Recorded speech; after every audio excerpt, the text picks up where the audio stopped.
로마서는 믿음으로 받는 구원에 대해서 우리에게 말씀하고 있다고 어저께 같이 나누었습니다.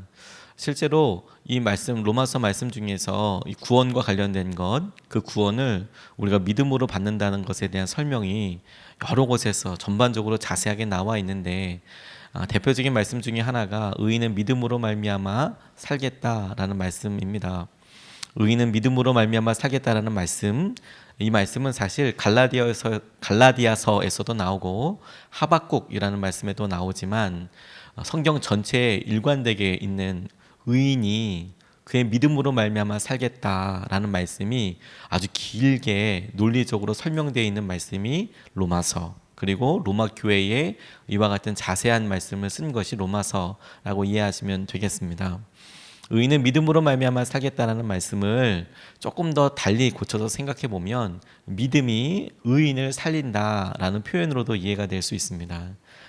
히라버 헬라어에 중간태 혹은 우리가 수동태라는 어구가 있는데, 그런 의미를 다시 풀어서 이야기하면 믿음이 의인을 살릴 것이다. 오늘도 주님께서 우리에게 우리를 구원하여 주신 그 믿음이 우리를 살리듯이 우리의 삶의 모든 역경에서 삶에서 우리의 믿음이 우리에게 구원의 중요한 발판이 되게 하실 줄로 믿습니다. 오늘 본문 말씀은 복음을 이해하는 데 있어서 핵심이라고 할 수 있는 정죄함과 자유함에 대해서 이야기하고 있는 말씀인데, 그 중에서도 우리에게 생명의 성령의 법에 대해서 말씀하실 때 우리에게 누려지게 될 복음에 대해서 같이 살펴보고 싶습니다. 첫 번째로 우리가 같이 붙잡고 기도하고 싶은 것은 정죄함 없는 삶, 우리 자신을 포함하여 정죄함 없는 삶에 대해서 우리가 진리로 같이 붙잡고 싶습니다. 우리 같이 본문 말씀을 읽겠습니다. 그러므로 이제 그리스도 예수 안에 있는 자에게는 결코 정죄함이 없나니, 이는 그리스도 예수 안에 있는 생명의 성령의 법이 죄와 사망의 법에서 너를 해방하였습니다. 아멘. 아멘. 그리스도 안에 있는지에 대해서 질문해 볼 때, 우리가 예수 그리스도를 믿기로 결단한 것, 우리가 예수 그리스도를 우리에게 받아들인 것, 우리는 이렇게 생각하지만 주님께서는 마침내 우리가 그렇게 믿음으로 반응한 것을 통해서 주님이 우리 안에 계신 것이라고 이해하지 않으시고 우리가 주님 안에 있는 것이라고 말씀하고 계세요. 우리가 예수님을 믿는 행위가, 우리가 그렇게 믿음으로 결단한 것이 주님이 우리 안에도 계시지만 우리도 그리스도 예수 안에 있는 놀라운 믿음의 고백이 되는 것이죠. 다시 말해서 예수님을 믿는 사람들에게는 결코 정죄함이 없다라고 이야기하고 있는데, 우리의 삶에서 죄와의 싸움 아주 여러 군데에서 일어나게 됩니다. 죄로 인한 결과, 그 죄로 인해서 우리 가운데 있는 여러 불행들도 있을 수 있죠. 그래서 우리의 삶 자체가 이 죄를 떨어버리기 위해서, 극복하기 위해서, 죄로부터 구원받기 위해서 우리가 부지런히 깨어있는 그런 연속이라고 봐도 좋겠습니다. 그런데 죄에 대한 결과로 우리에게 고난이 올 때도 있고 어려움이 올 때도 있지만, 죄와 고난이 100% 똑같다고 할 수는 없지만, 그럼에도 불구하고 많은 경우 죄로 인한 결과들로 어려움이 우리 가운데 찾아오게 되는 것도 우리에게는 중요한 믿음의 실험이기도 하지만, 실제로 우리가 제일 많이 삶에서 경험하게 되는 분야가 뭐냐면 고난과 어려움, 우리의 재정, 관계 이런 것도 있지만, 사실 죄와의 싸움은 우리의 마음 가운데서 제일 많이 일어나게 됩니다. 그리고 죄책감, 낮은 자존감, 우리 안에서 일어나는 죄의 결과와 열매들이 가장 치열한 싸움 중에 한 가지라고 싶습니다.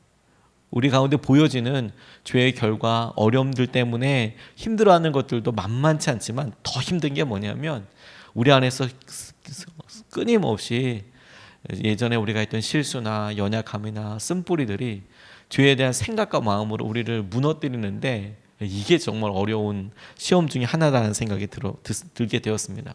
그런데 계시록 말씀에 보니까 12장 10절 말씀이 이렇게 나와 있어요.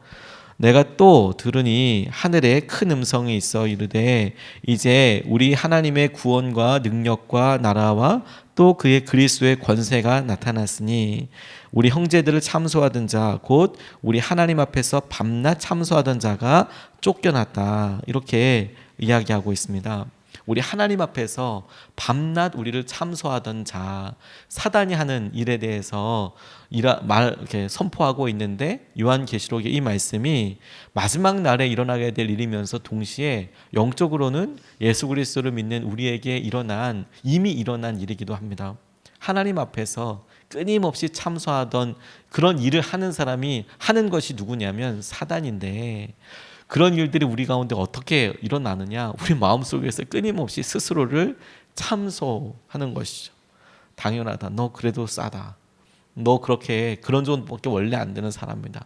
끊임없이 우리 가운데 참소하는 그런 일들이 있어서 우리를 끊임없이 정죄하고 우리에게 있어서 어려움을 계속 주목하게 하는 것이죠. 심지어 우리가 조심해야 될 것이 무엇이냐면, 이미 우리가 회개한 것, 우리가 이미 용서받았다라고 눈물로 회개했음에도 불구하고 사단은 끊임없이 이것이 여전히 우리가 묶여져 있는 그런 올가미처럼, 주님께서는 말씀에 분명히 우리가 회개하면 용서해 주시겠다라고 말씀하셨음에도 불구하고 사단은 그 끝을 여전히 우리 삶에 묶어서 우리 가운데 그 책임을 져라, 네 삶에 그런 것은 너무도 당연한 것이다라고 참소해 왔었는데, 예수님을 믿는 것을 통하여 우리 앞에서 참소하는 그런 사단의 권리는 죄에 대한 결과를 끊임없이 구하는 것들은 다 끊어져 버렸다. 쫓겨나게 됐다. 그리고 우리 자신을 포함해서 그렇다는 것이죠. 가만히 생각해 보면 누가 죄를 제일 많이 비난하나 참소하나 생각해 보면 사단 빼고 저 자신이라는 생각이 많이 들어요. 저 자신이라는 생각이. 누구도 모르는 제 마음의 연약함에 대해서, 그것이 주님께 나아가기 위한 발판이 되는 경우 감사하지만, 그런데 가만히 보면 주님께서 제게 주실 자유와 은혜에 대해서 저 스스로가 끊임없이 누르는 것이죠. 안 된다고, 그렇게 구하지 못하게, 믿음에 대해서 하나님 앞에 더 놀랍게 내가 간구하지 못하도록 그렇게 제한합니다. 제가 참 좋아하는 목사님이 설교 시간에 이런 이야기를 나누시더라고요. 아버지께서 고3 때 갑작스러운 일로 인하여서 큰 사고를 당하신 겁니다. 아침만 해도 멀쩡하게 인사하면서 잘 다녀오겠다라고 웃으면서 그렇게 인사하며 나가셨는데 높은 곳에서 떨어지게 되신 거예요. 큰 사고를 당하신 거죠. 그리고 병원에 응급실에 실려가게 되고, 그렇게 마지막으로 인사한 것을 끝으로 아버지께서 16년째 누워 계시게 됐어요. 그냥 깊은 잠에 식물인간 상태로 그냥 들어가게 되신 거죠. 너무 안타깝죠. 고3 때이니까 공부 한참 해야 될 때인데 갑자기 아버지한테 그런 일이 일어나고 나니까 정말 당황스럽기도 하고 후회도 너무 많이 되더라는 거예요. 공부도 처음에는 이제 아버지 깨어나실 거라고 그렇게 응원하면서 같이 기도하고 일어나게 됐는데, 그런데 아버지 안 일어나시니까 얼마나 마음이 무너지게 되는지. 그런데 할아버님께서 자기 아들이 그렇게 사고가 되니까 처음에는 이렇게 막 괴로워하시다가 나중에는 너무 안타까운 선택을 하신 거예요. 그러니까 가정이 너무 아픔이 있게 되는 거죠. 힘들고 어려운 삶을 그렇게 갑자기 있게 됐지만 이분이 공부 열심히 하셔서 그래도 마음 잃지 않고 신학교에 들어가게 되었습니다. 그래서 남들이 그렇게 고3 때 열심히 공부하고 또 고3 때부터 열심히 나 거기 신학교 갈 거야, 그렇게 준비해서 원하는 신학교 들어갔고, 그러면 다 축복할 만한 일이지 않겠습니까? 고등학교 어려서부터 나 목사 될 거야, 목회자가 될 거야, 이렇게 했는데 그 길 계획한 대로 감신대 들어가게 되고 그렇게 일을 하게 됐으면 다 축복하고 잘 됐다고, 야 이제 네가 이제 가슴 쫙 펴고 마음을 한번 열고 살아봐라, 이렇게 할 것 같은데 이 목사님이 그런 얘기 하시는 거예요. 자기가 그렇게 경험하고 나니까, 들어가고 나니까 마음이 펴지고 커지는 게 아니라 자기가 사람들과 만나는 게 너무너무 무섭고 두렵더라는 거예요.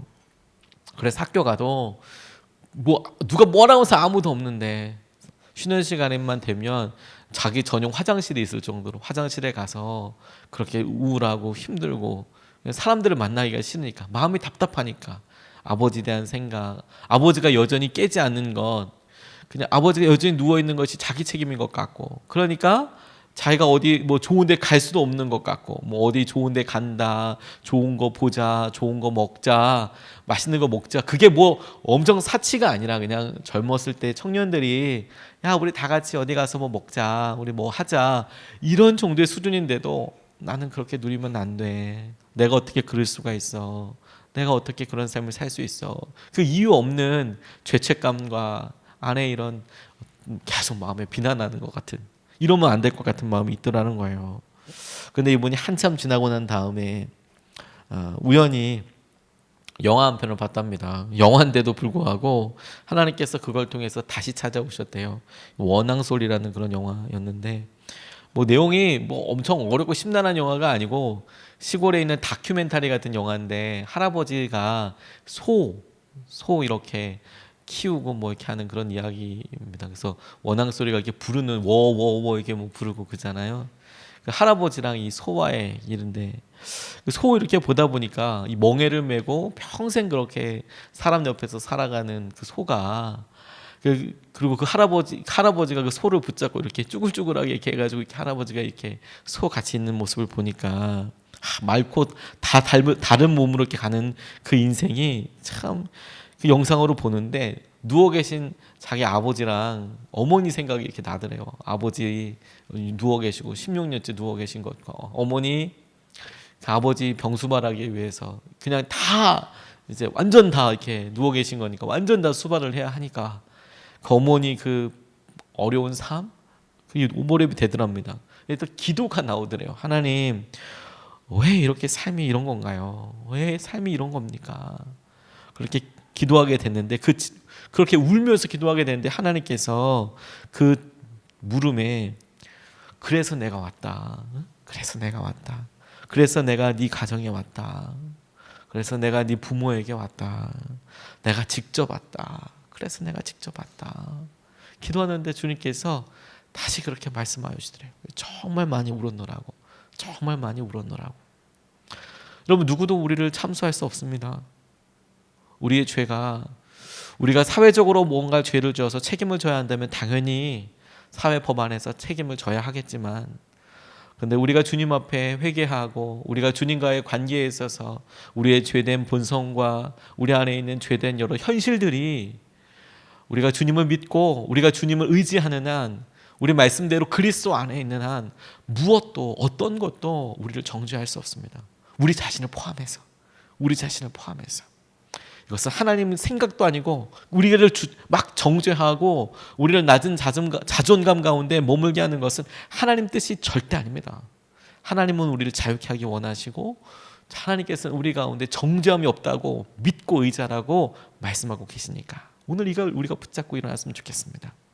그 놀라운 강력한 증거와 그리고 말씀하시는 약속이 두 번째 우리가 좀 붙잡고 기도하고 싶은 것입니다. 생명과 성령의 법이 있다는 것이죠. 다시 한번 본문 말씀을 읽겠습니다. 그러므로 이제 그리스도 예수 안에 있는 자에게는 결코 정죄함이 없나니 이는 그리스도 예수 안에 있는 생명의 성령의 법이 죄와 사망의 법에서 너를 해방하였습니다. 아멘. 하나님께서 우리에게 새로운 법을 주셨어요. 죄로 인해서 죄와 사망의 법을 따라갈 수밖에 없는 우리가 죄를 지었기 때문에 그 죄의 원인에 대한 과를, 인과, 죄에 대한 결과를 책임져야 되는 그런 죄와 사망의 법에서 죄가 싹시 죄의 결과가 사망으로 이루어지게 되는 이런 것에서 예수님을 통해 생명의 성령의 법으로 우리 가운데 우리를 구원하여 주셨습니다. 우리를 다스리는 법이 마치 탈북민들이 대사관에 들어가게 뛰어들게 됐을 때 더 이상 그 나라의 실정법이 아니라 그들이 뛰어든 대사관, 그 대사관이 속한 나라의 법을 받게 됩니다. 중국에서도 그들이 우리나라 한국 대사관에 진입할 수 있다면, 영국 대사관에 진입할 수 있다면 중국인데 중국의 법을 따르는 게 아니라 그들이 뛰어든 한국 대사관 그 법을, 영국 대사관 영국의 법을 따르게 되죠. 1m 차이도 안 됩니다. 뛰어넘으면, 뛰어들어가면 죄와 사망의 법에서 생명의 성령의 법으로 다스림 받게 되는 게 완전 다릅니다. 어디에 속해 있는지가 완전히 다르게 되는 것이죠. 우리가 예수 그리스도를 믿어서 우리가 주님을 영접했다 하지만 주님께서 놀라운 계획으로 마침내 우리를 안으셨을 때, 우리가 그리스도 안으로 들어가게 되었을 때 우리의 상황이 마치 우리가 죄와 사망에 머물고 있다가 생명의 빛을 따라 성령의 인도하심을 따라 그리로 뛰어들어서 그 전까지 우리를 옥죄이고 있었던 죄와 인과의 모든 관계들이 우리를 더 이상 지배하지 않고 생명의 법이, 생명으로 이끄시는 성령의 법이 우리에게 유일한 기준이 되게 하시겠다라고 주님께서 말씀하고 계시는 것이죠. 우리가 무엇을 따를 것인가? 우리가 누구의 법을 따를 것인가? 우리가 여전히 하나님께서 우리에게 약속하여 주신 것이 있음에도 불구하고 끊임없이 죄와 사망에 머물 것이 아니라 생명의 성령의 법을 선택하고 의지하고 약속대로 우리가 구하는 것이 너무 중요하겠다. 이게 주님께서 오늘 우리에게 주시는 자유함이라고 저는 믿습니다. 전라남도 신안군에 증도라는 섬이 있는데 이 섬의 90%가 크리스천입니다. 근데 이거 한 분 때문에 그랬는데 문중경 전도사님이라는 분 때문에 그렇습니다. 이분이 17살에 시집을 가셨어요. 당시에는 1800년, 1900년대 뭐 이럴 때는 뭐 그렇게 일반적으로 그렇게 결혼했답니다. 17살에 결혼을 했는데 시집을 간 그 첫날 밤에 얼굴을 딱 본 신랑이 그냥 무시해버리고 방에 들어오지도 않았답니다. 시집 온 첫날 밤에. 근데 알고 보니까 남편은 이미 결혼 전에 다른 여자가 있었던 거예요. 그러니까 결혼을 정식으로 자기가 했는데 그 전에 이미 결혼을 하지 않고 그런 생활을 하고 있었던 거예요. 너무 안타깝죠. 그런데 이 마을에는 소문이 거꾸로 퍼지기 시작했습니다. 이 새색 씨한테 문제가 있다. 애를 못 낳는다. 뭐부터 시작해서 뭔가 있다. 막 이렇게 너무 억울하죠.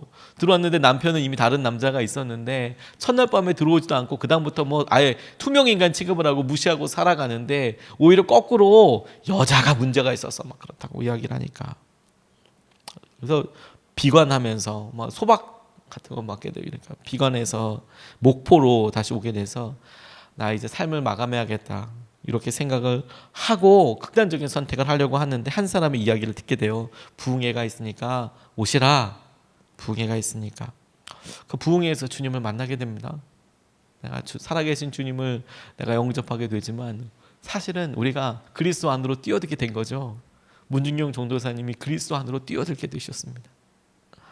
그런데 당시에 우리 한국 조선의 형편으로 보면 여자가 시집간 여자가 남편이 있는데 야 네가 무슨 어떻게 집을 나올 수 있으면 뭐 이런 당시에 우리 한국 사회에 있었던 이런 말도 안 되는 여러 관습들, 인습들 그런 것들로 보면 딱 죽어야 될 상황인데 이분이 그런 일들 예수님을 만나게 되니까 첫 번째로 변화된 게 뭐냐면 내가 참으로 복음 가운데 살아야겠다 이런 생각이 들어서 졸지에 생과부가 된 거 아니겠습니까? 졸지에 남편이 뻐젓이 있는데 근데 복음을 전하기로 결단하고 첫 번째 전했던 사람이 시아버지였대요. 시아버지.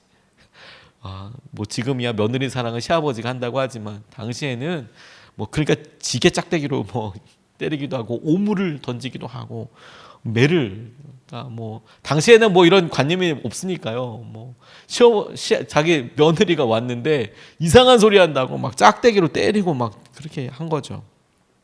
말도 안 되는 일 막 하고 다시는 못 들어오게 이렇게 할 정도가 됐는데 이분이 거기서 실패하지 않고 자신에게 아픔을 준 남편에게도 복음을 전하고 소실이라고 하잖아요.